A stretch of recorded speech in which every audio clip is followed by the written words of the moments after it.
ओम त्र्यंबकं यजामहे सुगंधिं पुष्टिवर्धनम् उर्वारुकमिव बन्धनात् मृत्युर्मुखीयमामृतात् बाबा धवळेश्वराय नमः।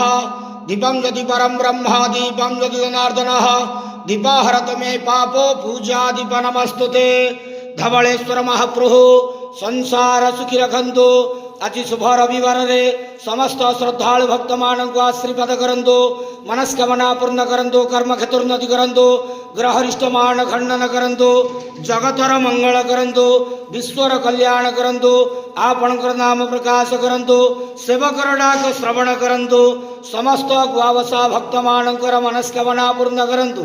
हे बाबा धवळेश्वराय नमो नमः। संसार सुखी रखंतु आनंदे गेवार हरि बोलो।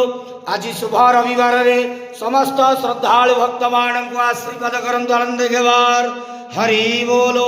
बाबा धवळेश्वराय नमो नमः।